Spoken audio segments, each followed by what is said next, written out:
자, 우리 2번부터 보시겠습니다. 2번. 오세반 교사들 간의 대화입니다. 자, 2번에 1번입니다. 기억의 교육 원리가 나타난 부분, 기억은 뭐냐 하면, 기억은 페스탈로치가 제시한 직관의 원리입니다. 이 직관의 원리가 나타난 것을, A에서 찾았어라 이랬는데, 자, 일단, 페스탈로치에 대해서 제가 좀 설명을 드릴게요. 페스탈로치는 직관의 원리가 굉장히 중요한 이제 원리예요. 페스탈로치가 제시한 것 중에 코메니우스도 직관의 원리를 제시했습니다. 하지만 코메니우스와 페스탈로치의 직관의 원리는 차이가 있습니다. 페스탈로치가 제시한 직관의 원리는 외적 직관, 내적 직관 이 두 가지가 있어요. 그래서 뭐냐 하면 만져보고 뭐 이렇게 해서 이렇게 딱 보는 거예요. 보면서 느끼는 거죠. 그리고 이제 내적으로 이렇게 인식의 변화 이런 것도 가져오는 것이에요. 그래서 외적 직관 이제 뭔가 감각적으로 이렇게 느끼는 거. 그 다음에 요거를 이제 자신의 그런 생각으로 다시 재정리하는 거. 이렇게 두 개가 같이 들어가는 거예요. 그래서 직관에서 인식으로 발전하고 나중에 언어로 끝맺고 이런 단계를 거쳐야 한다고 페스탈로치는 이야기했어요. 근데 이제 여기 코메니우스 같은 경우에는 외적 직관 요것만 얘기했어요. 그냥 감각적으로 느끼고 감각적으로 알고 뭐 이런 거였거든요. 근데 이제 이거를 진짜 다시 인식으로 재구성하는 거 생각의 변화까지 막 이렇게 많이 오고 그다음에 그걸 말로 또 표현하고 이렇게 얘기한 거는 페스탈로치였거든요. 자, 그래서 단풍잎을 만져보고 모양과 색깔을 살펴보면서 식물에 대해서 알아보고 싶어 하는 거죠. 만져보는 거 만져보고 어떤 느낌의 비교 여기서 끝나는 게 아니라 모양과 색깔을 살펴보면서 이제 식물에 대해서까지 알아보는 거. 여기까지 가야 페스탈로치의 직관의 원리가 되는데 여기 정확하게 써 있어요. 자, 그 다음에 이제 두 번째 2번에다가는 뭘 쓰라고 했냐면 니은의 교육 원리. 니은이라고 하는 것은 뭡니까? 조화의 원리인데 페스탈로치가 이야기한 조화라고 하는 것은 여기 정신, 이렇게 마음, 심정, 감각, 정신, 마음, 감각 요거에 이제 조화를 얘기하는 것이고 그냥 이걸 쉽게 얘기하면 머리, 가슴, 손, 지덕체의 조화로운 발달 뭐 이렇게 쓸 수가 있겠습니다. 자, 그래서 지덕체의 조화로운 발달을 통해서 지덕체가 조화롭게 발달이 되어야만 원만한 인격, 원만한 사람이 된다는 거죠. 몸만 건강한데 막 머리는 엄청 안 좋아요. 그건 조화롭지 않다는 거죠. 그럼 머리도 좋고 몸도 건강한데 아주 막 마음이 약해요. 그것도 아니라는 거죠. 머리, 가슴, 몸, 모든 지덕체, 머리, 가슴, 손 모든 것들이 다 조화롭게 발달해야 원만한 인격 형성이다. 이렇게 설명을 한 것이 조화의 원리예요. 이거는 이제 표현은 선생님들께서 조금 맞게 하시면 되는 거죠. 그렇죠? 좀 이렇게 이런 내용만 들어가 있으면 되겠습니다. 자, 그 다음에 이제 2번이에요. 디귿에 해당하는 용어. 유아들은 교구를 가지고 작업하다가 실수를 하더라도 스스로 수정하면서 배운다. 요거는 뭐 자기수정적 교구 별로 이제 별로 설명이 필요가 없어서 여기다 뭐 별다른 설명은 안 썼지만 여기 보시면 또 이제 해설이 됩니다. 해설이 되어 있어요. 그 다음에 이제 두 번째 동그라미 2에다가는 B에서 잘못된 부분을 찾아서 그 이유를 쓰시오 이렇게 되어 있는데 유아가 스스로 지식을 형성하기 때문에 준비된 환경을 마련해 줄 필요가 없다. 요거는 이제 몬테소리의 생각이 아니죠. 자, 그래서 유아들은 뭐냐 하면 유아 자동교육이라고 하는 거 몬테소리가 이야기하는 자동교육이라고 하는 것은 준비된 환경에서 아이들이 이제 교구를 선택하는 거죠. 몬테소리 교구를 선택해서 이제 가지고 놀고 이렇게 하면서 스스로 이제 깨달아지는 건데 준비된 환경이야 해요. 전제 조건은 아무 데서나 애들이 막 이렇게 뭘 할 수 있는 그런 건 아니었어요. 그렇죠? 그래서 자동 교육은 준비된 환경에서 유아 스스로 교구를 선택하고 이렇게 해서 정신력을 발전시켜 나가는 거예요. 자, 이런 설명이 있으면 되겠습니다. 자, 그 다음에 3번이에요. 리을과 관련해서 공간의 질서입니다. 이거 슈타이너, 발도르프 유치원이죠. 자, 슈타이너의 공간의 질서. 발도르프, 레지오 에밀리아, 뭐, 요런 교육들은, 다 우리 2019 개정 누리과정에서 굉장히 중요한 역할을 하는 거예요. 제가 늘 강조했습니다. 제가 문제도 많이 냈고, 뭐, 정말 강의 시간에도 너무 강조했고, 기본서에도 많이 나와 있고, 뭐, 제가 진짜 많이 강조했거든요. 특강, 일반 강의, 문제풀이, 뭐, 다 했습니다. 막, 겹겹으로 했어요. 겹겹으로. 발도르프, 레지오 에밀리아, 생태 다 중요하다고 말씀드렸습니다.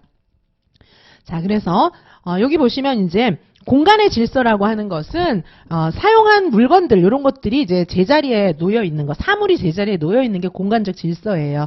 자, 그래서 요 답은 사용한 놀잇감을 제자리에 두도록 한다. 이렇게 하시면 되겠습니다. 자, 그 다음에 3번 문제예요. 3번에 기역, 니은, 디귿에 들어갈 건데, 요건 뭐 이제 그냥 이렇게 쓰셔야 돼요. 저거는. 그대로 쓰시면 되는 거라, 아동권리보장원, 그 다음에 저거 2일, 그쵸. 아이들이 2일 이상 무단으로 결석하면, 요게 이제 112에 신고를 해보든지 아니면은, 뭔가 이제 문제가 있다고 생각했을 때 112에 신고를 하는 거고, 증거를 못 잡았을 때도 의심만 가도 신고를 하잖아요.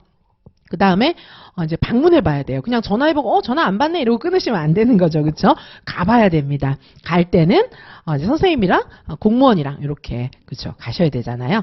자, 요 내용은 뭐 이제 수업 시간에는 제가 정말 많이 다루어 드린 것이고요. 그 다음에 신고자 보호도 있고요. 자, 그래서 신고자 보호 조치는 좀 생소하실 것 같아서 제가 이렇게 내용을 정리를 했습니다. 신고자 보호 조치는 이제 크게 이렇게 세 가지로 나눌 수가 있어요. 만약에 신고자를 이렇게 막 공개하고 막 이러면은 겁나서 신고 못 하잖아요. 이제 보복당할까봐. 자, 그래서 신고자 보호 조치이기 때문에 여기 조치라는 말은 들어 있어서 신고자 보호 이렇게 쓰시면 되겠습니다.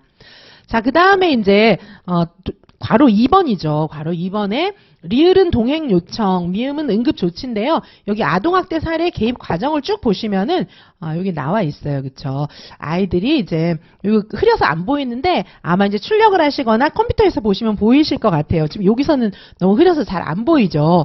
피해 아동이 응급 조치를 받도록 되어 있어요. 학대 행위자가 있는데 이제 얘를 발견했을 때는 응급 조치를 해야 됩니다. 왜냐하면 얘가 지금 어떤 상태인지 모르고 막 심리적으로도 되게 불안할 수도 있고 여러 가지가 있기 때문에 얘를 보호해주는 응급조치를 꼭 해야 되고, 그 다음에 여기 이제 동행 요청도 할 수 있도록 되어 있어요. 그쵸? 여기 보시면은 아동보호 전문기관에 아동보호 이제 신고 접수를 받잖아요. 그 다음에 여기 경찰이 이렇게 있잖아요. 그러면은 여기 현장 출동할 때 그 신변을 좀 보호해 주세요. 이렇게 요청을 좀 할 수가 있습니다. 요게 여기 보건복지부에서 낸 자료집에 자세히 설명이 되어 있어요. 요 그림이 그냥 이제 그대로 난 거죠. 그렇죠? 자, 이거는 뭐 그냥 보시면 되는 거라 뭐 별다른 뭐 이거는 오답이나 뭐 정답 인정의 범위 뭐 이런 것도 없고 그냥 명백하게 그냥 요거 외워서 쓰면 되는 거라 그냥 지나가고요. 이거는 빨리 지나가고요. 자, 4번 보시겠습니다. 4번. 자, 4번에 1번입니다. 4번에 1번 보실게요. 자, 4번에 1번 보시면 기역과 니은에 해당하는 요소를 쓰시오. 이렇게 되어 있는데, 자, 여기 하교사가 얘기하는 거 있어요. 기역, 근력, 지구력, 체구성, 체구성, 유연성, 이렇게. 근력, 지구력, 체구성, 유연성, 이렇게 되어 있거든요. 그래서 지금, 근력, 그쵸. 그 지구력, 그 다음에 유연성, 신체 조성인데 뭐 체구성 요 같은 얘기예요. 그렇죠? 그래서 요거 다 있는데 심폐지구력만 없어요. 그렇죠? 그래서 요거는 빠진 거 찾았으면 되는 것이기도 하고 그다음에 이제 뭐 꼬리떼기라든가 뭐 이런 거 할 때는 그죠? 아이들이 막 이렇게 그죠? 막 이렇게 막 오래오래 막 뛰고 뭐 이런 거하고도 관련이 있기 때문에 이제 심폐지구력 이게 이제 막 오래 달리기 할 수 있고 막 이런 능력을 얘기하는 거니까 심폐지구력입니다. 여기 나머지는 다 들어있어요. 나머지는 여기 다 하교사가 얘기한 거에 다 들어있고 요거 심폐지구력만 없고 가로가 쳐 있으니까 답은 심폐지구력. 건강 관련 체력을 이제 아셨어야 되는 거고요. 그 다음에 이제 여기 니은 같은 경우에도 보면은 이동 동작, 그죠? 조작 동작 다 있는데, 뭐만 없어요. 비이동 동작, 요것만 없으니까 비이동성, 그쵸? 비이동성, 이렇게 쓰시면 되는 거죠? 이동, 조작 다 있는데 비이동만 없으니까, 저거는 이제 비이동인 것이죠. 그쵸? 여기 그리고 뭐, 온갖 동작들이 다 나오니까요. 그래서, 기억은 심폐지구력, 니은은 비이동성, 요렇게 써야 이제 답이 되겠습니다. 저건 뭐, 별로 다른 여지는 없어요. 자, 그 다음에 2번입니다. 2번에 1번, 디귿에 해당하는 교사 지원의 예를 한 가지씩 쓰고, 자, 디귿이 뭡니까? 디귿과 리을에 해당하는 교사 지원을 써야 되는데, 디귿은 뭐냐 하면, 자신의 꼬리는 떼이지 않도록 피해 다니면서 친구들의 꼬리 떼기를 하고 있잖아요. 근데 여기 이제 활동 공간을 변형시키면 되는데요. 여기서는 뭐냐 하면 리을도 마찬가지예요. 쟁반 위에 공을 얹어서 4명이 쟁반을 잡고 공을 떨어뜨리지 않도록 하면서 반환점 돌아오기 요건데요. 선생님들이 채점 포인트를 이건 줄 아시더라고요. 자유롭게 놀이할 수 있게 넓은 공간으로 이동해서 놀이할 수 있도록 지원함. 뭐 인원을 조정함. 2명으로 더 줄여야 되나 아니면 6명으로 늘려야 되나 요거 생각하시는데 채점 포인트는 이게 아니에요. 이게 아니고 이게 뭐냐 하면은요. 유아한테 적합한 지원을 해주는 거예요. 적합한 지원을 해주는 거라 구르기 보세요. 구르기를 어려워하는 유아를 위해서 매트를 말아서 매트 경사가 생기도록 했어요. 그쵸? 구르기를 어려워하는 애들이 있으면 이렇게 해줘야 돼요. 근데 구르기를 너무 쉬워하는 애가 있으면 좀 구르기 어렵게 해줘야 되는 거거든요. 그래서 이게 어떤 애들이 있느냐에 따라서 답은 달라지는 거예요. 그다음에 여기 고리 던지기를 어려워하는 유아를 위해 출발선을 고리거리와 가깝게 조정했다. 아니면 잘하는 애들은 멀게 조정해줬다. 그러니까 가깝게 조정해주는 게 좋은 걸 수도 있고 멀게 조정해주는 게 좋은 걸 수도 있어요. 그래서 여기 보시면은 보통은 이제 이게 상식적이죠. 공간이 막 꼬리떼기 하면서 막 공간이 엄청 막 좁아서 너무 좋아하고 이런 애들은 별로 없잖아요. 그래서 근데 아닐 수도 있어요. 아이들은 어른하고 생각이 다르기 때문에 좁은 데서 바글바글 하는 걸 좋아할 수도 있어요. 그렇죠? 그다음에 이 쟁반 가지고 그죠? 쟁반 위에서 공을 얹어서 쟁반 잡고 공 떨어뜨리지 않도록 하고 막 이런 반환 좀 돌아오고 이거 4명이 하려면 좀 되게 힘들 가능성이 많아요. 잘못하다 넘어져서 막 사고 날 수도 있고. 근데 애들은 또 어른하고 생각이 다르고 그렇죠? 상황이 어떨지 알 수가 없잖아요. 자, 그래서 요 내용만 들어가면 안 돼요. 뭐 어떤 애들을 위해서, 뭐 어떻게 하는 애들을 위해서 그거에 맞게 지원을 해줬다. 요런 맥락이 들어가야 됩니다. 요거의 키 포인트는, 이거 사실 인원을 더 늘렸다. 이렇게 해도 돼요. 이렇게 해도 되는데, 여기가 맞아야 돼요. 아이들이, 인원을 더 늘려서, 막 이렇게 훨씬 더 이제 좀, 좀 거친 신체 놀이를 원하기 때문에 6명으로 늘려달라 해서 늘려줬다. 뭐 그런 건 돼요. 거친 신체 놀이를 원해서 뭐 이렇게. 그다음에 여기도 자유롭게 놀이할 수 있는 넓은 공간으로 얘네들이 불편하다고 하니까. 근데 좁은 데서 막 이렇게 노는 게 더 재밌다. 뭐 이래가지고 아이들한테는 공간이 너무 넓을 수도 있잖아요. 넓은 공간에서 선생님이 하고 있으시면 어떻게 알아요, 그렇죠? 자, 그래서 그죠 여기. 친구들의 꼬리떼기 하고 있는데 이게 강당에서 하는 건지도 모르잖아요. 너무 넓어서 더 좁은 데로 가자고 해서 갔다 뭐 이렇게 하면 되는 거예요. 그래서 이게 아이들이 어떤 아이들인지 해서 여기 지원해 준 거. 아이들이 어떻게 해서 이렇게 지원해 준 거. 이래야 되는데 막 이제 뭐 그냥 뭐 시험 치면서 막 창의성을 발휘해서 엉뚱하게 쓸 필요는 없잖아요. 그죠? 대체로 이렇게 쓰시면 될 것 같습니다.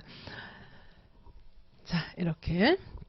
자, 그 다음에 2번에 이제 미음입니다. 2번에 동그라미 2에 미음 보시면은, 미음은 뭡니까? 미음에는, 이제 요 찾아보는 거죠. 저 앞에서 찾아보는 건데, 요거는, 운동 수행 조건 변화예요. 왜냐하면, 조건을 지금 변화시켰잖아요. 잘하는 애들한테는 뭐 해주고, 못하는 애들한테는 뭐 해주고, 요렇게 이제, 그죠. 조정을 해주고 있잖아요. 그러니까 요거는 운동 수행 조건의 변화입니다. 그죠. 자, 그래서 요거는 공간이 변화됐으면 되고요. 그 다음에 요건 인원이 조정됐으면 돼요. 그런데 이거 6명으로 늘려도 됩니다. 공간 좁아져도 됩니다. 하지만 요 아이들이 원하는 것 때문에 이렇게 해주고, 아이들이 원하는 것 때문에 이렇게 해준 거. 자, 그죠. 인원을 더 많이 한다. 이렇게 했던 선생님들도 좋아하실 것 같아요. 그죠. 자, 그쵸. 대신에 요 전제를 안 썼으면은, 글쎄, 점수가, 요 앞에 전제를 안 썼, 일단 이게 인원이고, 요것도 공간이니까, 그건 맞잖아요. 그쵸. 근데, 아이들의 의견을 반영했다, 요런 얘기가 없으니까, 채점은 뭐 어떤 식으로 될지는 잘 모르겠어요. 하지만, 뭐, 인원에 대해서 썼으면 점수는 있을 거라고 봅니다. 자, 그 다음에 5번이에요, 5번. 5번에 1번. 현저성, 조절 실패. 그냥 이렇게만 나왔으면 되게 어려운데, 뭐 현저성이 뭔지, 조절 실패가 뭔지 다 나와 있잖아요. 그래서 그냥 찾아 쓰는 거라 너무 쉬우셨을 것 같아요. 그쵸? 그래서 이것도 뭐, 현저성을 줄이기 위해서, 부모님한테, 그쵸? 부모님이 아이한테 다른 놀잇감을 가지고 놀자고 한 거. 조절 실패를 줄이기 위해서 스마트폰을 1시간만 사용하자고 약속한 거. 이거 쓰시면 돼요. 그 다음에 이제 교사도 제안을 했잖아요. 교사가 부모님들께 제안을 했잖아요. 현저성을 줄이기 위해서 학부모와 함께 공놀이를 하면 좋겠다. 이렇게 말씀을 드렸고, 조절 실패를 줄이기 위해서 그죠? 스마트폰 사용시간 설정해놓고 알려주는 앱을 좀 이용해보시면 좋겠다. 이렇게 얘기했습니다. 자, 이렇게 보시면 되고요. 자, 그 다음에 6번으로 넘어가도록 할게요.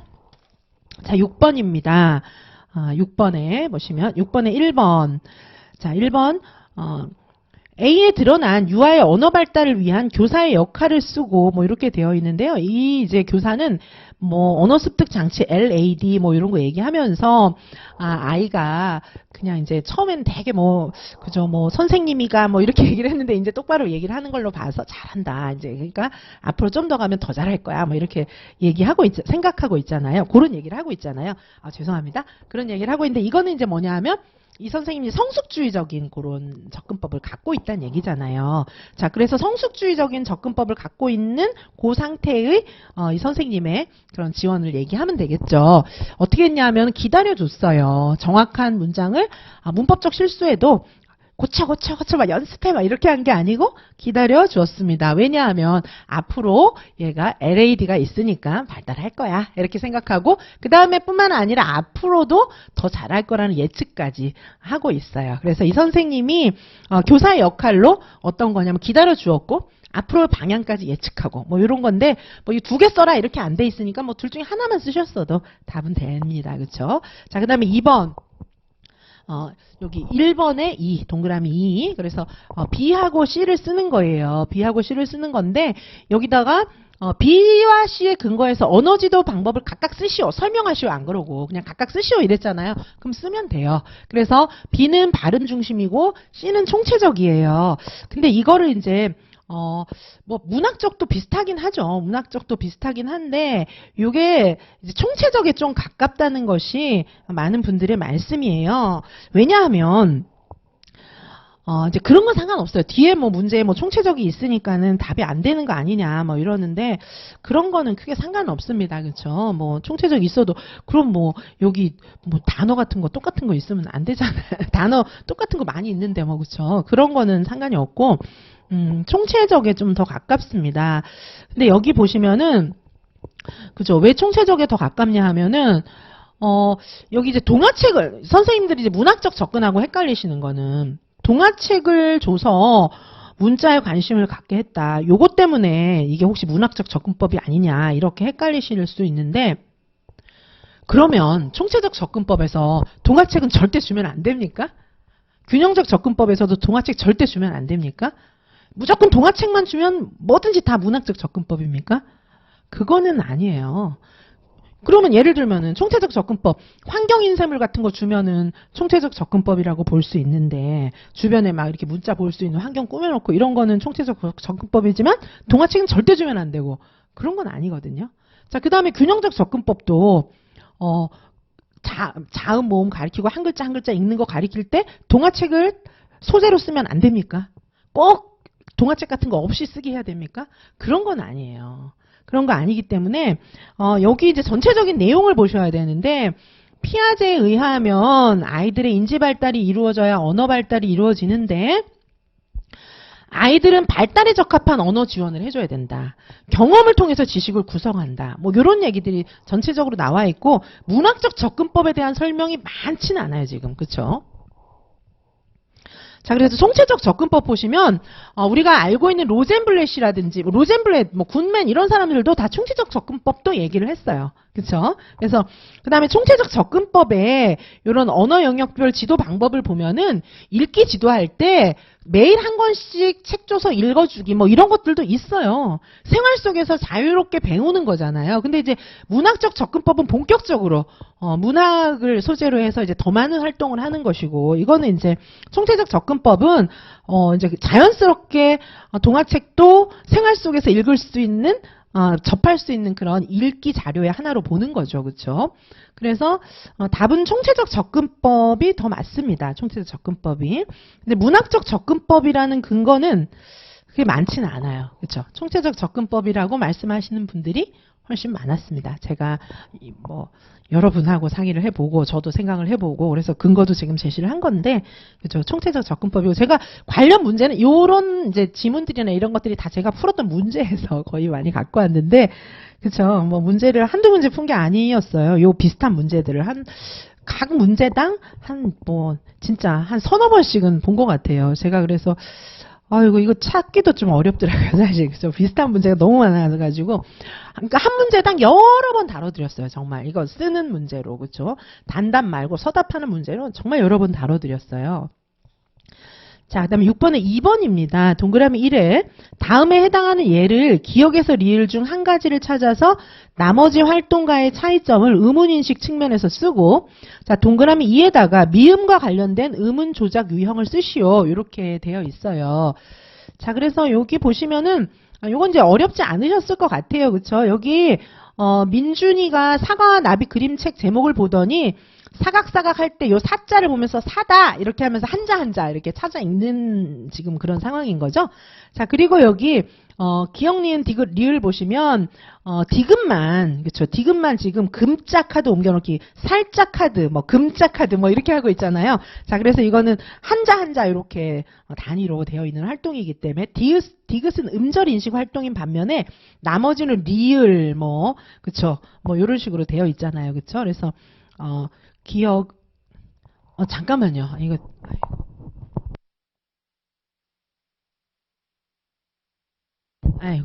요거 2번 다시 할게요. 제가 중간에 끊어서. 예, 제가 좀 오탄 줄 알았는데 제대로 됐네요. 예, 다시 하겠습니다. 괄호 2번부터 다시 할게요. 자, 2번. 자, 2번 보시면, 디귿은 음절 인식 활동이에요. 디귿이 뭐죠? 디귿은 음절 인식 활동입니다. 디귿은 보드판에 살, 한자, 금, 한자, 요렇게, 그죠? 요것만 지금 음절 인식 활동이고, 나머지는 그냥 자음 모음 따로따로, 그죠? 그래서 음소 관련 활동이고, 여기 보기에 있는 거, 권교사는 민준이가 사과와 나비 그림책을 보더니, 사자, 뭐, 이렇게 한자, 요런 걸 찾고 있잖아요. 그래서 보기에 있는 거랑 같은 것은 디귿, 음절 인식 활동이고, 기억, 니은, 리을은 음소하고 관련된 거죠. 그렇죠? 그래서 음절, 음소, 요거 이제 구분하시면 되는 거고요. 음절은 뭐 이런 거죠. 음절은 한자, 절, 이런 거 한자. 그쵸? 요게, 음절이고요. 그 다음에 음소는, 요렇게, 요거, 자음모음 하나하나. 요게 이제 음소잖아요. 그쵸? 자, 그래서 이렇게 보시면 되고요. 자, 그 다음에 이제, 동그라미 2번 같은 경우에는 미음과 관련된 활동. 미음이 뭡니까? 휘잉에서 히읗을 빼고 시옷을 넣으면 어떻게 될까요? 히읗 하나를 빼고 시옷을 넣는 거죠. 요거 이제 음소를 대치하는 건데, 음소도 의문에 해당해요. 그래서 의문 대치, 뭐, 음소 대치, 의문 대치, 뭐, 다 답이 되겠습니다. 의문 대치. 자, 그 다음에 7번. 자, 7번에 1번이에요. A에 나타난 교사의 어휘 지도법을 쓰시오. 이렇게 되어 있거든요. 자, 여기서는 어떻게 되어 있냐면 시큰둥한이라는 말이 어떤 뜻일까요? 선생님이 이렇게 얘기하면서 시큰둥한이라는 말과 비슷한 말은 뭘까요? 이제 시큰둥한이라는 그런 단어에 대해서 굉장히 자세하게 같이 이렇게 이야기해보고 있어요. 그거는 명시적 어휘 지도입니다. 자, 명시적 어휘 지도 방법 보시면은 어휘 정의를 어떻게 내리는지, 그 다음에 요거는 이제 비슷한 말은 동의어, 비슷한 말은 뭔지, 그 다음에 맥락 속에서 어떻게 쓸 수 있는지, 지금 이런 활동 딱 하고 있잖아요. 그렇죠? 그래서 답은 명시적 어휘 지도고, 요거하고 이제 조금 상반되는 것은 간접적 어휘 지도입니다. 자, 그래서 여기에 나와 있는 것은 지금 현재 명시적 어휘 지도가 되겠습니다.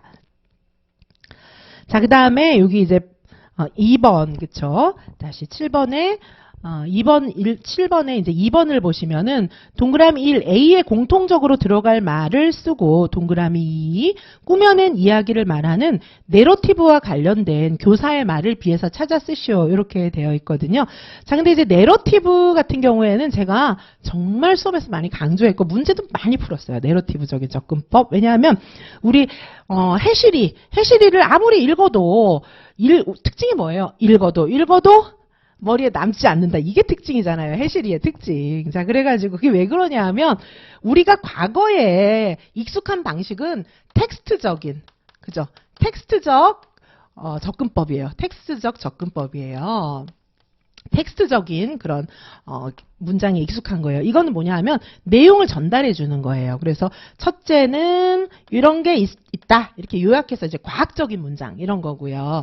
근데 이 이제 내러티브적인 것은 뭐냐 하면은 이 내러티브적인 것은 그죠? 이 내러티브 접근법에 의한 것은 이건 뭐냐 하면 말하는 거, 말하듯이 하는 거예요. 그렇죠? 그래서 이 말하듯이 하는 내러티브적인 그런 접근법을 쓰고 있습니다. 여기서는 그렇죠? 내러티브. 그렇죠? 그래서 여기는 이제 평소에 얘기하는 그런 말을 있었던 일 이런 것들을 전달하는 그런 방법도 있고 어제 내가 뭐 엄마랑 놀이공원에 갔었는데 거기 갔더니 뭐 어떤 게 있었어. 막 주말 지난 이야기 하면 막 얘기 잘하는 애들 있잖아요. 그게 이제 자기가 겪었던 일을 얘기를 잘하는 거예요. 아니면 이제 없었던 일인데 막 상상해서 막 이야기 막 지어서 막 동화 막 지어내갖고 막 얘기하고 뭐 이런 것들도 다 이제 내러티브에 해당합니다. 그렇죠?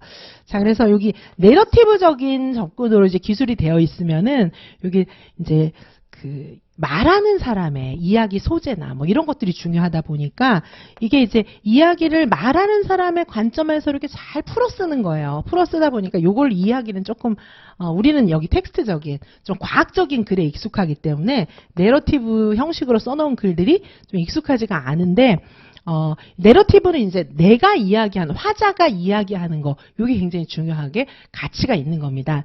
텍스트적인 것은 이제 정보를 전달하는 거, 정보를 이렇게 정리하는 거, 뭐, 요런 게 중요한데, 우리는 과거에 요런 것만 이제 더 중요하게 생각했어요. 그래서 이렇게 이야기 형식으로, 이렇게 뭐 글 쓰고 이런 것들은 별로 이렇게 학교 교육에서 중요하게 생각은 안 했는데 지금은 이제 문학적 접근법이라든지 그 독자 반응 이론 뭐 이런 데서도 독자를 그죠 말하는 사람, 읽는 사람 그렇죠. 여기 진짜로 학습자 이런 사람들 학습자를 주인공을 만들어주는 게 굉장히 중요하다고 생각하고 있잖아요. 학습자는 맨날 바깥에 끌려다니고 막 그런 존재는 아니라는 거죠. 그죠? 학습자의 실존 이런 게 중요한 거예요. 그래서 맨날 공부할 때 나는 자가만 지고 나는 자가만 지고 다른 문학 작품 이런 건 너무 위대하니까 이거 작가가 어떻게 썼나 작가의 생각만 생각하고 늘 그랬는데 그게 아니라 텍스트적인 접근이 아니라 이제 내러티브 나의 이야기하는 방식 이런 게 중요하다는 거죠. 자, 그래서 이제 답은 여기 이제 내러티브에 대해서 이렇게 지금 설명을 하고 있는 건데 답을 좀 찾아보시면은 여기 동그라미 1번에 보시면 그렇죠. 여기 내러티브인데 이제 그죠. 지금 여기서 벌어지는 상황이 아니다. 이런 점에서 탈맥락적인 그런 이야기다. 탈맥락적인 내러티브다. 이렇게 탈맥락적인 이야기다. 이렇게 볼 수가 있습니다. 그래서 이게 이제 언어적 탈맥락화를 사용하는 예가 이제 내러티브예요. 그래서 지금 여기에서 벗어나가지고 그때 거기로 변화하는 언어적 탈맥락화를 사용하는 그런 예가 내러티브의 예예요. 자, 이게 이제 무슨 뜻일까요? 맥락적이라는 것은 무슨 뜻이에요? 자, 맥락적이라고 하는 것은 자, 보통은 우리가 이제 글을 쓰잖아요. 자, 글하고 우리 말하고 그렇죠. 글하고 말하고 있어요. 자, 어떤 게 맥락적이에요? 말이 맥락적이죠. 그렇죠. 예를 들면은 지금 내가 말이야. 너무 슬퍼요. 막 이러면 이제 슬픈 표정까지 보이면서 얘기를 해야 그게 말이 되잖아요. 근데 예를 들면 글로 슬퍼요. 이렇게 써놨어요. 그러면 이거 상황이 막 웃고 있는 상황에서도 읽어보면 이거는 다 슬퍼요예요. 그렇죠? 그래서 보통 글은 탈맥락적이에요. 글은 탈맥락적이고 말은 맥락적이에요. 그렇죠? 말은 맥락적이에요. 지금 말하면서 내가 너무너무 막 웃으면서 아유 나 슬퍼요 이러면 이상하잖아요. 그렇죠? 그래서 이 말은 맥락하고 관련이 있어요. 근데 글은 내가 막 웃으면서 슬퍼요 써 있으면 슬퍼요라고 읽으면 돼요. 그래서 글은 탈맥락적이에요. 근데 말은 맥락적입니다. 그렇죠? 자, 그런데 내러티브는 어떤 거냐 하면 아까도 얘기 드렸지만은 이 내러티브라고 하는 것은 그죠? 이 내러티브라고 하는 것은 내 생각, 내가 있었던 일 이런 것들을 이야기 형식으로 전달하는 거예요. 내러티브 형식으로 써놓은 게 우리 이해 자료집, 실행 자료집에 선생님들이 내러티브 형식으로 그거 다 놀이 상황이 있었던 거 내러티브 형식으로 써놓은 건데 그게 이제 지금 여기는 아니잖아요. 저번 날에 있었던 일이잖아요. 자, 이게 이제 내러티브 형식으로 아이들 같으면 어떻게 얘기를 하냐 하면은 어제 엄마랑 놀이공원 갔었던 일. 그죠? 어제 엄마랑 놀이공원 갔었던 일. 요거에 대해서 막 내러티브 형식으로 이야기해요. 근데 이제 이야기를 잘하는 애는 어떻게 해요? 얘기 처음 시작도 있고, 그 다음에 얘기 가서 어떤 일이 있었고, 가서 클라이막스, 뭐도 있었고, 그래서 굉장히 재밌게 놀이하다가 돌아왔어요. 뭐 이렇게 얘기하는 애들은 얘기 잘하는 애들이거든요. 내러티브가 이제 잘 돼 있는 아이들이죠. 뭐 부모님이랑도 얘기도 많이 했고, 선생님이랑도 평소에 대화도 많이 했고 이럴 가능성이 많죠. 근데 이제 이게 잘 안 돼 있으면 얘기를 잘 못하는 거죠. 자, 그래서 이게 어때요? 어제 놀이공원에 갔었던 일인데 지금 그걸 얘기하고 있잖아요. 근데 지금 여긴 놀이공원이 아니라 유치원 교실이에요. 유치원 교실에 앉아가지고 주말 지난 이야기를 하고 있어요. 주말 때 있었던 일이에요. 지금 여기 있었던 일이 아니고 그때 거기에서 있었던 일을 마치 그쵸? 마치 지금 있었던 일인 것처럼 막 얘기를 막 하는데 옛날에 어제 있었던 일, 주말에 놀이공원 갔었던 일을 여기서 얘기를 너무 재밌게 잘하는 거예요. 자, 그게 이제 내러티브예요. 근데 그게 이제 개인적 내러티브예요. 그거는 개인적 내러티브. 개인적으로 있었던 일을 얘기하는 거. 그 다음에 상상적 내러티브, 가상적 내러티브는 얘기를 지어내서 막 얘기하는 거. 내가 이제부터 얘기해줄게. 막 이러면서 막 얘기하는 거 있잖아요. 피터팬이 말이야. 막 이러면서 막 이야기해주는 거. 자기가 막 각색도 하고. 그거는 상상적, 가상적 내러티브고요. 개인적 내러티브는 어제 놀이공원에 갔었던 일. 요거에 대해서 얘기하고 있는데 지금 내 친구하고 지금 얘기하고 있는 이 맥락하고는 맞지 않아요. 유치원 교실의 맥락하고는 맞지 않잖아요. 그래서 마치 그린 것처럼 탈맥락적, 어제 있었던 일을 지금 얘기하는 거예요. 그렇죠? 그게 개인적 내러티브입니다. 자, 그래서 동그라미 1번에는 탈맥락적이에요. 자, 내러티브는 탈맥락적인, 보통 말은 맥락적이거든요. 보통 글은, 아까도 말씀드렸지만 글은 탈맥락적이고, 보통. 글은 탈맥락적이고, 그쵸? 탈맥락적이고, 말은 보통 맥락적이거든요. 보통 그래요. 근데 이 말 중에서 이 내러티브로 내러티브 형식으로 말을 하는 것은 언어지만은 탈맥락적인 언어적 탈맥락화를 사용하게 되는 것이다. 이 뜻입니다. 자, 아시겠습니까? 자, 그래서 이게 탈맥락화예요. 자, 동그라미 2번에 보시면은 동그라미 2번에 꾸며낸 이야기를 말하는 내러티브. 자, 꾸며낸 이야기. 여기 개인적 내러티브, 가상적 내러티브 이제 이런 것들이 있다는 거죠. 자, 개인적 내러티브는 아까 어제 놀이공원에 갔었던 일 요거라면 가상적 내러티브는 이제 어제 놀이공원 갔었던 게 아니라 옛날에 곰돌이가 살았는데 막 이렇게 그죠? 그런 것들이 이제 가상적 내러티브예요. 자, 여기 보시면 꾸며낸 이야기를 말하는 내러티브는 가상적 내러티브죠. 그렇죠? 지금 가상적 내러티브에 해당하는 그런 교사의 말은 만일 너희가 곰돌이였다면 어땠을까 뭐 이런 거죠. 곰돌이가 아니잖아요, 애들이. 그렇죠? 그래서 너네가 제가 곰돌이면요. 뭐 산에 가서 막 그다음부터 얘기만 할 수 있겠죠. 그렇죠? 자, 그래서 이야기지만은 탈맥락화. 지금 너 뭐하니? 지금 상황과 상관없어요. 그렇죠? 곰돌이가 너무 슬퍼요. 나는 기뻐도 돼요. 나는 막 웃어도 돼요. 그래서 곰돌이가 슬펐대요. 이렇게 얘기해도 돼요. 근데 제가 너무 슬퍼요. 이래야지. 제가 너무 슬퍼요. 이러면 이상하잖아요. 그렇죠? 그래서 이 원래 맥락적이라고 하는 것은 지금 이 상황 맥락하고 맞아야 돼요. 말은. 보통 말은 그래요. 근데 이 내러티브는 그렇지 않다는 거죠. 마치 글처럼. 자, 무슨 뜻인지 이해 가십니까? 내러티브의 종류는 개인적 내러티브와 가상적 내러티브가 있습니다. 제가 이거 진짜 정말 여러 번 가르쳐 드렸어요. 정말 너무너무 여러 번 가르쳐 드렸습니다.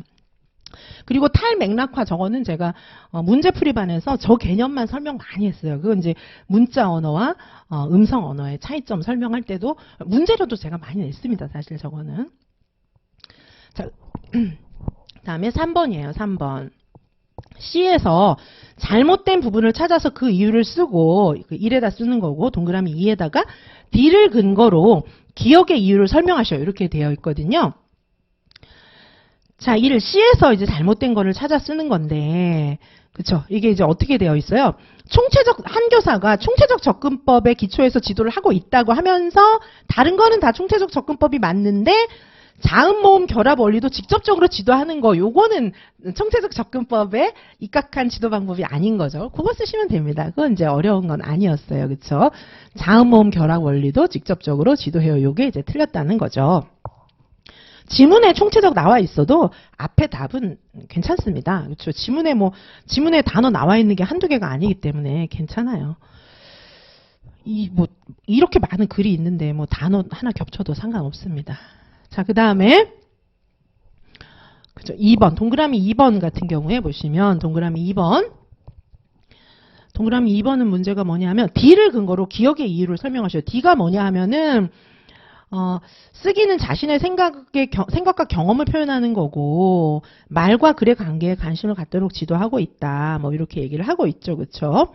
자, 그런데, 여기, 기억의 이유, 기억이 뭐냐면, 창안적 쓰기는 관례적 쓰기와 동일한 기능을 해요. 이러는데, 창안적 쓰기는 어떤 거예요? 그냥 뭐 글씨 마음대로 지어 쓰는 거죠. 예를 들면 뭐 가도 이렇게 쓰고 이렇게 그죠? 뒤집어서 기억 뒤집어서 쓰고 뭐 그다음에 예를 들면 나도 뭐 이렇게 나 이렇게 해서 좀 안 되네. 그죠? 나도 예를 들면 나 뭐 이렇게 쓰고 이런 거잖아요. 근데 얘가 이렇게 써놓고 가나 가다 이렇게 읽는 거예요. 지는 그쵸? 애가. 자, 그래서 이게 이제 관례적 쓰기가 아니고 창안적 쓰기예요. 그쵸? 그다음에 관례적 쓰기는 진짜 맞게 쓰는 거 이런 건데 이 두 개 다 쓰기다라는 거죠. 쓰기다. 그 이유는 뭐냐 하면은 창안적 쓰기도 관례적 쓰기와 마찬가지로 자신의 생각과 경험을 표현하는 쓰기의 기능을 하기 때문이라는 거예요. 여기 보면은 자신의 쓰기는 자신의 생각과 경험을 표현하는 것이다. 뭐 이런 얘기가 나오잖아요. 그래서 물론 이제 알아볼 수는 없어요. 창안적 쓰기 해놓으면 선생님은 그걸 알아볼 수는 없지만 유아는 자신의 생각과 경험을 쓴 거예요. 그렇기 때문에 유아 입장에서 봤을 때는 그죠 쓰기의 기능을 하고 있다라는 것입니다. 자, 여기까지 하고 조금 쉬었다가 8번 마저 보도록 하시겠습니다. 잠시 휴식하시겠습니다. 자, 교육과정 A 8번 보시겠습니다.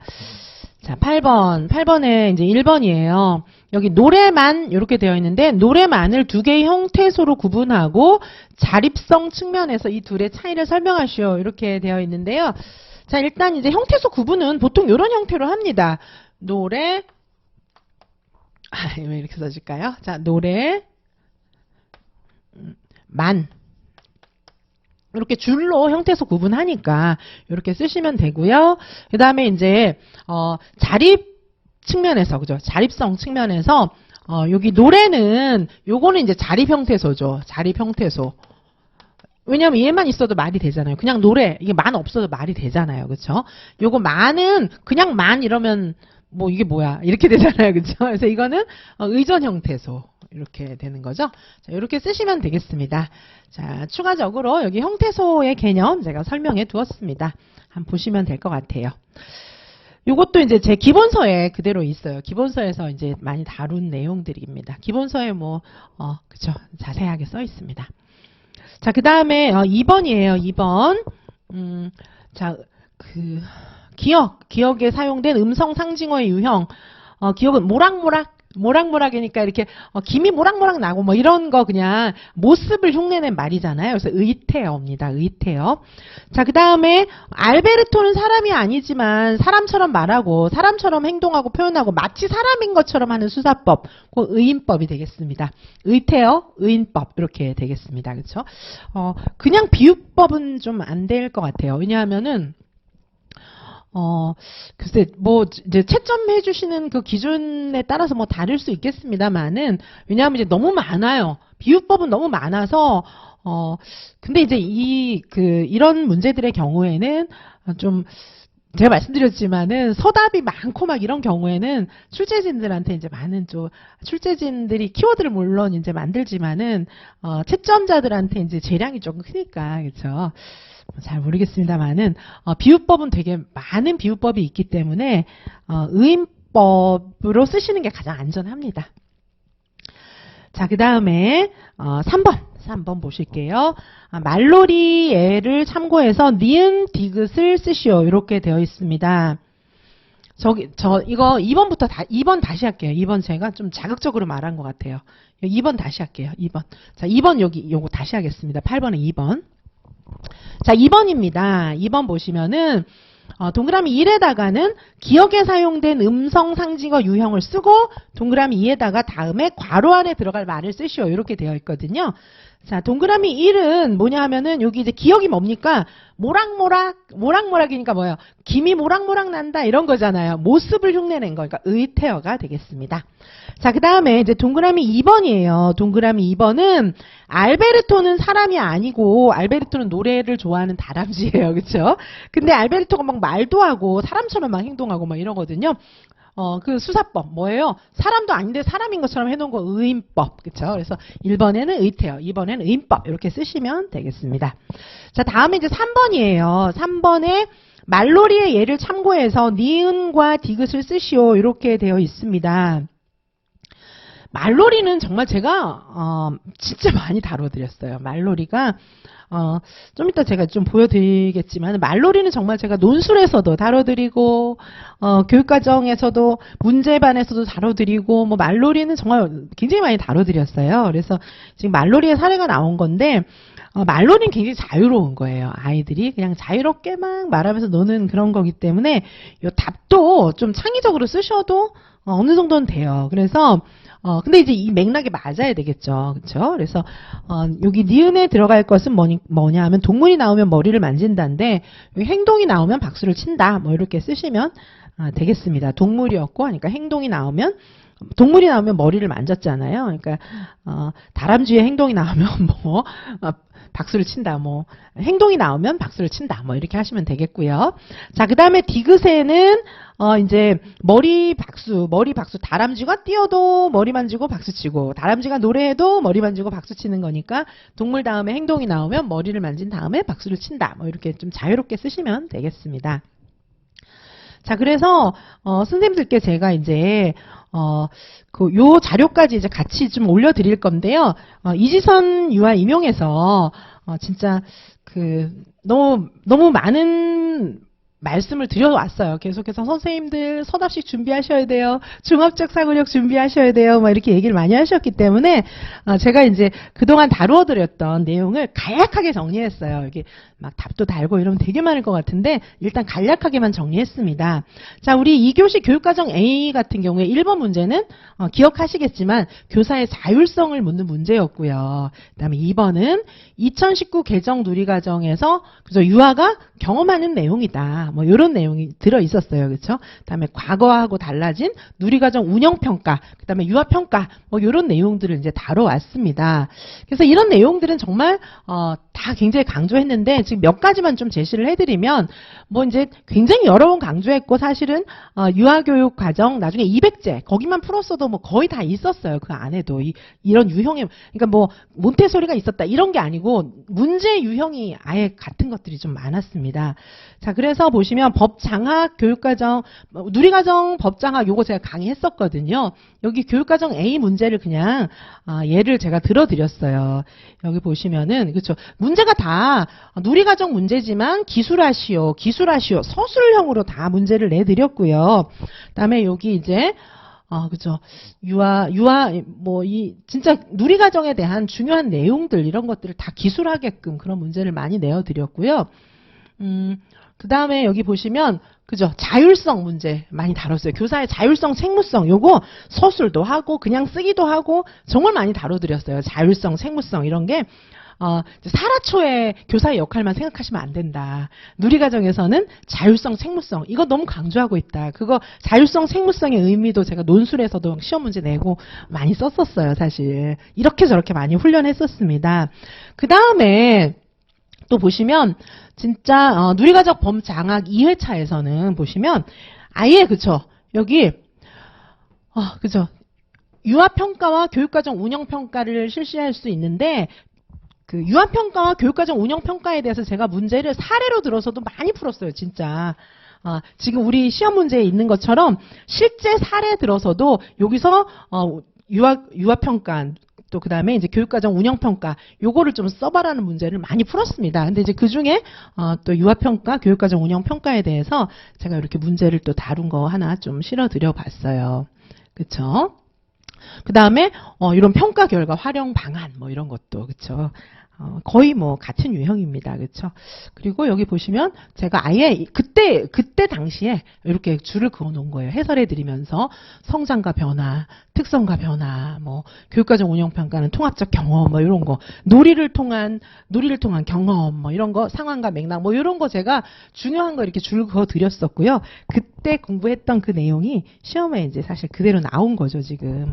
자, 그다음에 2번 문제 같은 경우에도 자, 그래서 이번 문제도 보시면 이제 사상을 서답식으로 쓴 거에 대해서 선생님들이 이제 약간 멘붕 막 그렇게 많이 느끼셨는데 사상은 사실은 중요해요. 우리 이제 공부하는 사람들은 사상은 항상 사상에 대한 애착이 있을 수밖에 없는 게 사상이 기본 베이스거든요. 그렇죠? 그래서 사상도 연습 많이 하고 특별히 2019 개정 누리과정에 영향을 많이 준 사상가들은 많이 연습했어요. 페스탈로치, 몬테소리, 슈타이너 이런 사람들은 다 2019 개정 누리과정에 많이 영향을 준 공통성을 갖고 있습니다. 자, 그래서 사상도 서답식으로 우리는 연습 많이 했어요. 그렇죠? 자, 그래서 보시면은 그죠? 사상 여기 문제 이제 보시면 여기 요 문제는 그쵸? 육체, 영혼, 정신의 삼원 구조 슈타이너잖아요. 그렇죠? 그래서 이런 경우에도 자 보시면 뭐 여기 페스탈로치의 원리가 저는 이제 여기서는 합자연의 원리 설명하는 문제는 또 있었어요. 그죠? 합자연의 원리도 페스탈로치한테 굉장히 중요한 원리니까 합자연의 원리를 아래 밑줄근 요 원리를 설명하시오. 이런 문제 많이 풀었고요. 페스탈로치의 그런 사상도 다 설명을 해봤습니다. 그래서 여기도 특징을 설명하시오. 뭐 이런 식으로 듀이에 대해서라든가 뭐 요즘에 이제 2019 개정 누리과정에 영향을 준 학자들에 대해서는 다 많이 공부를 했죠. 그렇죠? 여기 이건 발도르프 유치원의 특징도 서술하는 문제도 풀어봤고요. 자, 몬테소리 교구에 대해서도 뭐 심도 있게 그렇죠? 많이 풀어봤습니다. 자동 뭐 교구 이런 것들은 다 자동교육 이런 것들은 다 했고요. 자, 그 다음에 여기 아동학대 문제도 요게 저기 누리과정법 장학 2회에서 나왔던 아동학대 문제예요. 결석 2일 되면은 직접 가봐야 된다 뭐 이런 거 있었고요. 자, 그리고 그죠?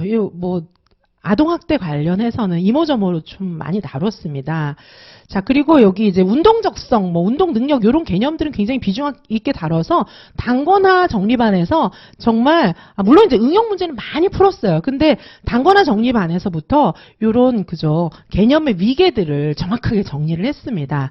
그래서 보시는 것처럼 그래서 이렇게 개념의 위계들을 굉장히 정확하게 정리를 했었어요. 물론 안정, 이동, 조작 이거는 뭐 엄청나게 공부를 많이 했고.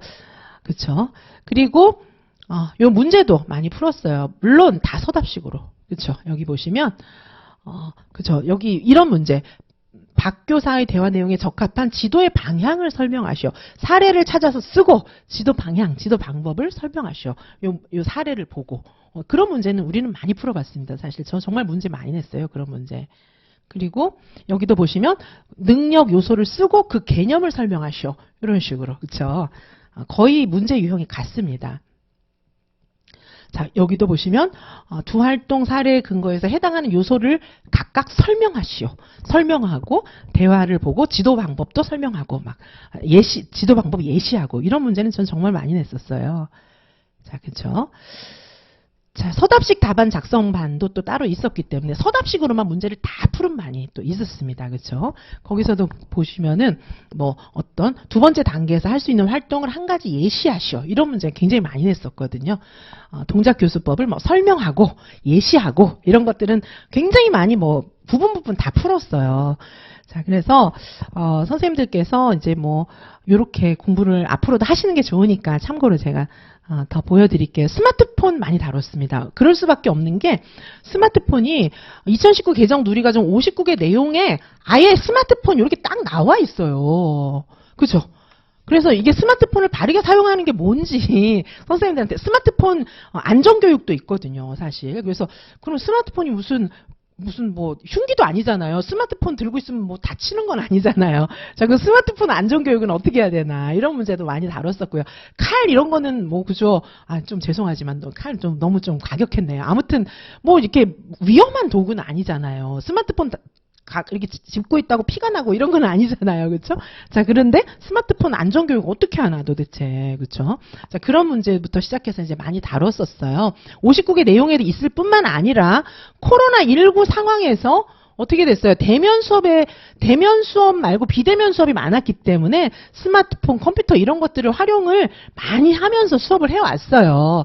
자, 그래서 요 이제 코로나19 상황하고도 이제 관련해서 스마트폰, 컴퓨터 이런 것들 많이 다뤘습니다. 자, 이거는 논술 문제 하나 좀 예를 제가 들어드렸어요. 그래서 얘는 이제 형준이는 컴퓨터 뭐 이런 이제 중독이 된 애예요. 그렇죠? 자, 그래서 뭐 컴퓨터 중독, 뭐 핸드폰 사용하는 거 이런 거 이제 제가 문제도 많이 냈었습니다. 그다음에 이제 6번 문제는 물론 총체적 접근법이었지만은 요 문제랑 한번 비교를 해 보세요. 요거 제가 문학적 접근법을 쓴 거예요. 이건 문학적 접근법의 사례예요. 자, 요런 사례를 공부를 하셨다면은 요 내용이 총체적이다 이런 생각을 더 많이 하셨을 것 같아요. 그렇죠? 자, 문학적 접근법의 사례입니다. 이게 이제 문학 작품을 소재로 해서 여러 가지 활동을 또 하는 거죠. 문학적 접근법, 쓰기 활동도 하고. 자, 여기도 보시면 뭐, 스틱랜드가 제안한 통합적 교육 방법을 사용하고 있는데, 여기 이제 요 교육 방법은 정말 확실하게 문학적 접근법이에요. 문학적 접근법, 장점 2가지를 쓰고, 뭐 이런 거. 그쵸? 그 다음에 스노우가 제시한 문식성 발달을 위한 상호작용 중에서 비계 설정에 해당하는 발문, 여기에 나와 있는 발문하고 교수 활동도 쓰시오. 그 다음에 기억 니은은 어떤 발문인지 쓰고 그 발문도 설명하셔. 이런 식으로 저는 다 서술하는 문제 많이 냈고요. 최근에 그런 추세, 최근에 유아교육계에서 중요하게 생각하고 있기 때문에 출제가 될 것이다라고 생각했던 문제를 다 다뤄드린 거죠. 그래서 그런 문제들이 다 나왔어요. 그 다음에 내러티브는 정말 많이 다뤄드렸어요. 이거 아예 교육과정 200제 안에도 있었고 이거는 한두 번 푼 게 아니에요. 정말 여러 번 풀었는데 내러티브는 한두 번 푼 게 아니에요. 그래서 뭐 다른 것도 마찬가지예요. 1번부터 끝번까지 한 번 푼 문제는 없습니다. 다 여러 번씩 풀었고요. 자, 여기 보시면은 요게 이제 그쵸? 지금 아까 그게 스타인과 알브로의 여기 가상적 내러티브, 상상적 내러티브의 발달 수준을 설명한 거였어요. 그래서 상상적 내러티브의 문법에 대해서까지 우리는 이렇게 공부를 했습니다. 그렇죠? 뭐 막 어려운 거 다 외우라 소리는 안 했고 대표적인 것만 이렇게 봤어요.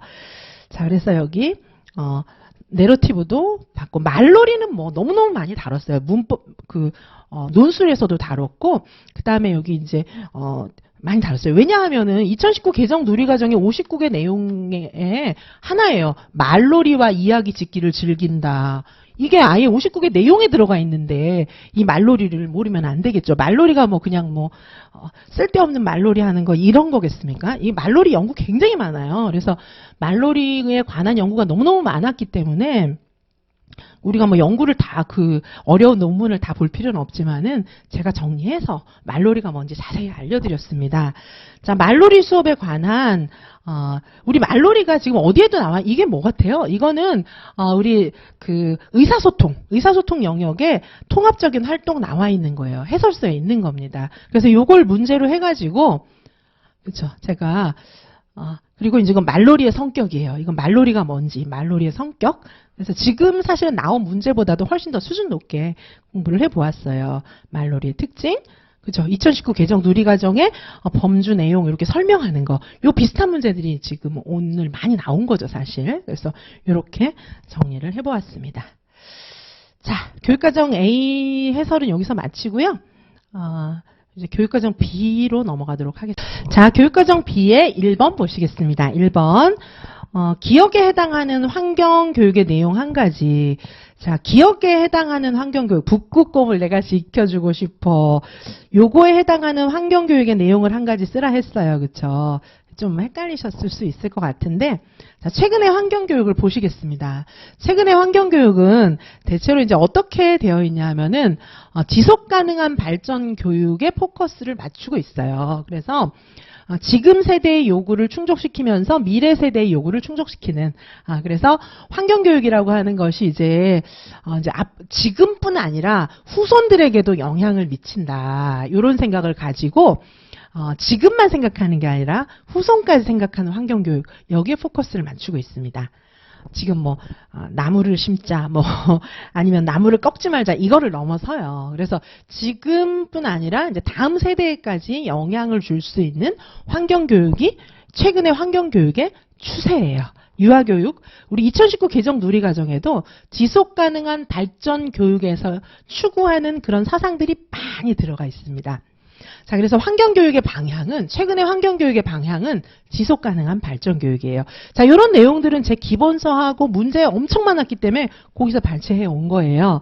자, 지속 가능한 발전 교육 보시면, 자, 지속 가능한 발전 교육에서 추구하는 가치들은 크게 4가지.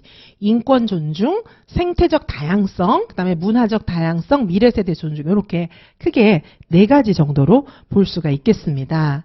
자, 그래서 지속 가능한 발전 교육에서 추구하는 가치들은 크게 4가지인데 거기서 우리는 이런 프로그램을 또 이제 다 할 수가 있겠죠. 자, 근데 우리 지금 북극권 보호하는 거는 뭐 이런 거랑 관련이 돼 있죠. 생태적 다양성을 존중하는 거랑 관련이 돼 있겠습니다. 그래서 뭐 요거 지구 생태계 보호와 복원, 다양한 생명 공동체 존중 및 배려, 요런 교육도 이제 해당할 수가 있고요. 이것도 이제 좀 열린 답안이에요. 좀 답의 가능성이 많이 있습니다. 그다음에 이제 생명체를 소중히 여기는 그런 교육, 아니면 자연의 소중함을 알 수 있는 그런 교육, 또 그다음에 자연 친화적인 프로그램을 이제 교육하는 거, 뭐 이런 것들도 다 해당하겠어요. 그렇죠? 자, 그래서 1번 같은 경우에는 1번에 1번이죠. 그렇죠? 여기서는 보시면은 기억에 해당하는 환경교육의 내용을 한 가지 이제 예를 들어서 쓰라는 거죠. 뭐 여러 가지 답이 되겠습니다. 그렇죠? 지속 가능한 발전, 최근의 환경교육의 추세하고 조금 맞는 그런 내용을 쓰시면 답이 되겠습니다. 자, 그 다음에 이제 2번이에요. 2번. 동그라미 2번. 동그라미 2번에 보시면, 뭡니까, 이거는? 니은에서 미음을 사용하는 것의 장점. 니은, 미음 뭡니까? 니은, 지도 위에 동물 모형을 놓고, 그 다음에 동물 사진을 들고, 한 명은 지구본에 붙여볼래? 뭐, 이렇게 얘기를 하고 있잖아요. 이거는 뭐냐 하면, 선생님들의 통찰력을 보는 거예요. 선생님들의 능력. 왜냐하면, 우리 지금 뭐 해야 됩니까? 아이들이 놀이하는 거를, 놀이는 이제 어떻게, 신의사 예자가 다 합쳐져서 놀이하잖아요. 근데 아이들이 놀이하는 것들을 보면서 거기서 신의사 예자를 끄집어내야 되죠. 얘가 여기서 뭐 배우고 있나? 그쵸? 놀이를 통해서 어떤 걸 경험하고 어떤 배움이 일어나고 있나, 이걸 끄집어내서 볼 수 있는 눈이 있어야 되잖아요. 그런 걸 물어보고 있는 거예요. 자, 그러면 이런 활동을 함으로 해서, 장점, 이런 활동의 장점이 뭔가를 선생님들이 통찰하실 수 있어야 되는 거겠죠. 자, 일단은 아이들이 그냥 북극에 있으니까 우리가 보호해줘야 됩니다, 이렇게 얘기하는 것보다는 진짜 지구 모형에서 여기에 북극곰이 살아 이러면서 북극곰 사진 붙이고 이러면 훨씬 더 피부에 와닿잖아요. 그렇죠? 아이들 입장에서는. 그래서 훨씬 더 보호해야겠다는 의식에 북극곰이 사는 지역이나 북극곰을 보호해야겠다 이런 의식에 더욱 쉽게 접근할 수 있을 뿐만 아니라, 그렇죠? 사회관계, 자연탐구, 예술경험 이런 것들이 통합적으로 이해될 수 있는 그런 장점이 있어요. 통합적인 그런 활동입니다. 이게 보면은, 그렇죠? 어때요, 선생님들 보시면 여기 이제 그 지리 공부 이런 것도 좀 되잖아요. 지도 이렇게 보니까. 그러면 사회관계가 될 수가 있고요. 그 다음에 이제, 뭐 자연을 보호하고 이런 것도 자연 탐구랑 또 관련이 또 있잖아요. 그쵸? 그 다음에 여기, 동물 사진 보고 이런 거는 조금, 그쵸? 모형, 사진 이런 것들은 또 미술하고도 관련이 있을 수가 있어요. 자, 그래서, 자, 어쨌든, 요렇게 통합적인 이해도 되고, 그죠? 그 다음에 굉장히 쉽게 접근할 수 있고, 쉽게 이해할 수 있는 방법이고, 요렇게 쓸 수가 있습니다. 자, 요런 여러 가지 장점들이 있다는 것이죠. 자, 그 다음에 이제, 2번. 그죠? 1번에 2번입니다. 문제 해결 학습 과정 중에서, B에 해당하는 단계의 명칭을 쓰고, B 이제 여러 가지 얘기들을 하고 있어요. 그쵸? 명칭을 쓰고, 그 단계에서 비읍이 적절한 이유를 B의 상황에 비추어 설명하시오. 요렇게 되어 있어요. 그쵸? 요거는 문제 해결 절차에 대한 설명이에요. 요게 이제 우리 사회교육, 유아 사회교육에서 사회과학도 중요하지만은 요렇게 이제 아이들한테 생각하는 방법을 가리키는 교육이 이제 굉장히 중요했어요. 그래서 가치교육. 그쵸? 이 가치교육의 일환입니다. 문제 해결의 절차를 아는 것은. 그래서 가치교육 굉장히 중요했는데, 이 가치교육과 함께, 이제 가치교육의 하나의 그런 영역으로 볼 수가 있죠. 그래서 문제 해결의 절차, 요거를 이제, 보는 건데, 이 문제 해결이라고 하는 것은 자, 일단 문제 해결 요거 그대로 문제 풀었었어요. 여러 번 풀었던 거예요. 이 문제 해결 학습의 절차, 문제 해결 학습 이거는 정말 봄부터 문제 풀었던 것 같아요. 한두 번 푸는 게 아니에요. 자, 문제 해결 학습이라고 하는 것은 꼭 막 거창한 문제를 가지고 막 무슨 사회 정의를 논하고 막 그런 게 아니고요. 물론 그건 아니겠지만, 자, 거창한 문제가 아니어도 그냥 실생활에서 당면하는 문제 여러 가지가 있을 수가 있어요. 뭐 예를 들면은 단추가 여기 바닥에 떨어져, 큰 왕단추, 막 빨간 단추가 떨어져 있는데 이걸 주실까 말까, 이런 가치 판단, 가치 교육부터 시작해가지고 여러 가지 사소한 문제들도 다 문제 해결 학습으로 접근을 할 수가 있습니다. 자, 실생활에서 당면하는 문제를 해결할 수 있는 능력을 기르기 위한 그런 학습의 형태고, 자, 이런 문제 해결 학습의 장점은 뭐냐 하면은, 이 문제 해결 학습은 누가 너 이렇게 해야 돼. 자, 문제 해결하려면 너 이렇게 해야 돼. 이러는 게 아니에요. 어떻게 하는 겁니까? 유아들이 자기가 주도적으로, 그렇죠? 학습자 중심의 원리들을 적용해서 주어진 과제를 해결하는 과정에서 지식을 습득하게 되는 거예요. 가치교육도 마찬가지죠. 가치교육도 어떤 거예요? 인사는 잘해야 돼요. 그 다음에 물건은 아껴 써야 돼요. 남의 물건은 가져오면 안 돼요. 이게 가치교육입니까?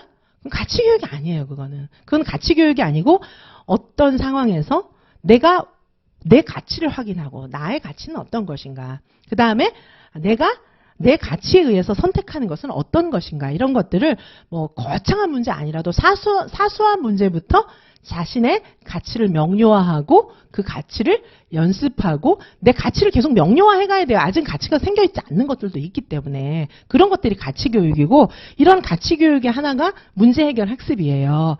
자, 그래서 이 문제 해결 학습의 장점은, 그렇죠? 자신들이 학습자 중심의 원리를 적용해서 주어진 과제를 새롭게 해결하려는 그런 지식이나 기능을 습득할 수 있다는 거예요. 그래서 문제 해결 학습, 가치교육 다 마찬가지예요. 학습자, 내가 내 가치를 확인하고, 가치교육도, 문제 해결 학습도 내가, 그렇죠? 유아가 주도적으로 학습자 중심의 원리를 적용하고 주어진 과제를 해결해 갈 수 있는 그런 능력을 기르게 되는 것이 굉장히 중요한 장점이고요. 문제 해결의 절차는 SIGEP 이런 절차가 있어요. 그래서 우리 요거 다 외우라고 하고 제가 시험도 많이 냈었어요. 이거 뭐 다 본 겁니다. 그렇죠, 사실. 그래서 이렇게 어렵진 않아요. 5가지 절차가 있는데, 지금 여기 있는 절차, 요거 동그라미 1번 같은 경우에는 지금 이제 아이들이 에어컨을 틀지 않아요. 이렇게 얘기하니까, 그거는 이제 에어컨을 틀지 않는 방법, 요거는, 그쵸. 이제 북극곰 살리려면 이제 뭐 이런 걸 해야 되는 거죠. 그쵸. 그래서 에어컨을 뭐 안 틀고 이러는 건, 더워서 이거 못하겠어. 그건 좋은 의견이 아니야. 평가하는 거예요. 그쵸.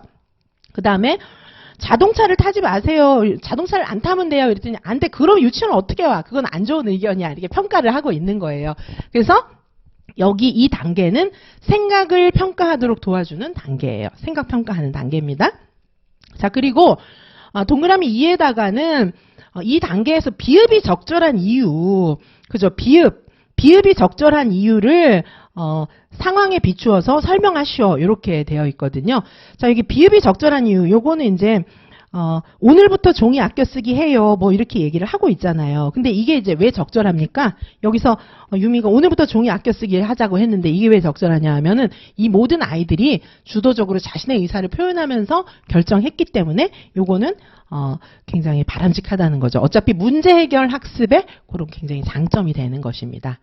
자, 그 다음에 이제 3번. 문제 해결 학습 과정 중에서 B 다음의 단계에 적합한 교수의 발문 한 가지를 쓰시오. 이렇게 되어 있는데, B 단계가 여기 생각을 평가하도록 돕기였거든요. 다음 단계는 뭘까요? 의사를 결정하도록 하고 계획을 실행하도록 돕기예요. 그러니까 확실하게 결정해서 실행하도록 돕기. 요거를 이제 가야 되니까, 플랜을 정말 세워야 되니까, 여기서는 선생님이 그러면 우리 이제부터 종이를 아껴 쓰기 위해서 어떤 일을 해야 될까요? 이렇게 물어볼 수가 있는 것입니다. 자, 우리 조금 쉬었다가 2번부터 계속 보실게요. 잠시 휴식하시겠습니다.